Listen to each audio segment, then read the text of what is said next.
the National Insurance Authority in Ghana. We are gathering here in Lomé, Togo, to talk about the topic of natural catastrophe and the impact on the insurance balance sheet. So what is the approach developed by the Ghanaian Authority of Insurance? Thank you. So, as you are aware, the penetration and the coverage is low for the poorer people. However, the concept of insurance in Africa, or let's say even in Ghana, is mainly for most of the companies. Individuals, the level of coverage is not as much, but for the authority, one of our commission, the major thing that we are doing is education across the country. As a result, we are educating a lot of the people in the cities and outside, or in the other areas of the country, so that they can understand the benefits of the insurance. This is to improve and the uptake of insurance, but we have to do that through our companies, our industry.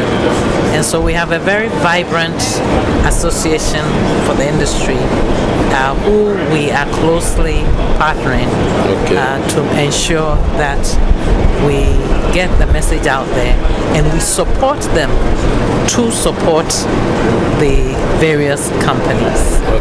We just finished having a stakeholders meeting for the brokers and for the companies with the CEOs and everything, so that they would tell us what the issues are, and then we take these issues up and try to work closely with them. As you said, the penetration rate is very low, and so how do you manage with this big issue that is the increasing of natural catastrophe, the increasing of drought, the increasing of floods?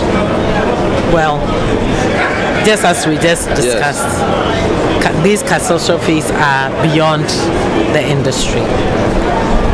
In some cases, it's even beyond the governments, because in our region, people have to eat. That's the first thing. People have to eat. They need a place to stay. The basic. They need the basics, and in many states or in many areas, they don't even have the basics to even think, recognize that the economic catastrophe is really what is at stake. Finance, like I said, is at the heart of all of this. If people are economically challenged, if the government itself is economically challenged, it makes it very difficult for the industry to actually thrive or leverage or try to go beyond what it can do. So that we are, as a country, we are grappling with that. So we need to get our economic indicators up. There has to be growth, there has to be employment for people to have excess resilience, like you say. So my last question, as Ghana, as a lot of African countries are facing growing inflation with a double digit, and also the currency devaluation of currencies, how the reinsurance and insurance companies can survive and cover all these new and growing risks? The companies are having a hard time. That's the honest. The positive thing is that most of these reinsurers are probably partnering or have global partners, alliances. So with that, they are able to transfer the bottom line is capital.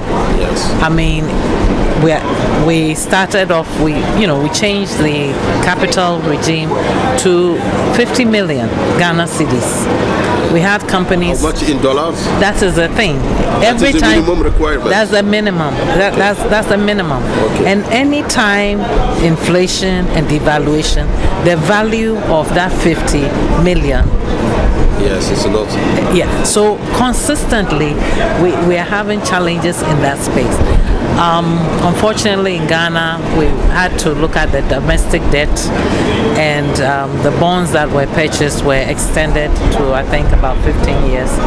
And so, and that was what I was talking about, where they were using investment income to make profits. Now they really need to look at the core business of insurance, which is underwriting. And that is where we also have a challenge with the industry, trying to make profits or getting their revenue from underwriting versus mainly from investment. Thank you very much. Thank you. Thank you. Thank you. And safe return. Thank you.